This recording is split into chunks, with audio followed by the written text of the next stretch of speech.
I first found out I was positive when I was 17 years old. I thought I was pregnant. I thought I could be pregnant. So I went to Planned Parenthood to get a pregnancy test. And as routine, they offered an HIV test. And I was just like, sure, not really thinking that it was a possibility that I could be positive, just like, okay. And they told me that I was positive. I didn't really react in a way that I thought I would react. I kind of was just like real calm and just like, okay, well, what does that mean?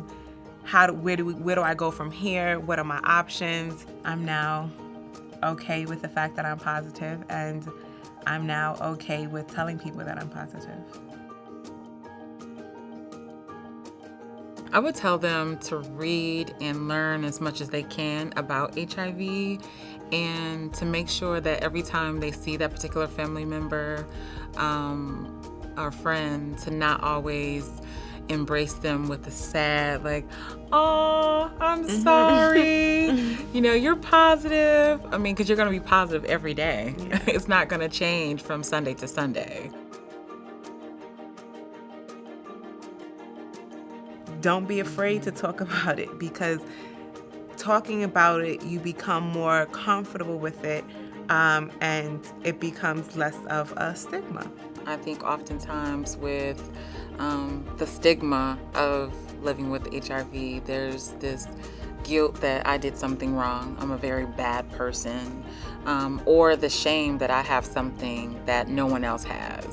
So once we start to lift that veil of guilt and shame, then we as Americans can really begin the dialogue that Tiaja talked about, of talking about HIV and saying that it exists and not whispering about it.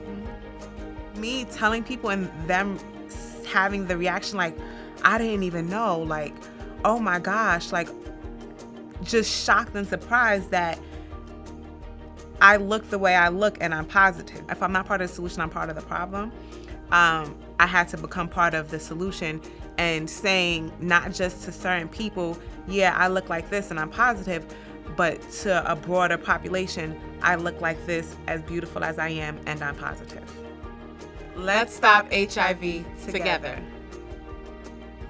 Get the facts. Get tested. Get involved.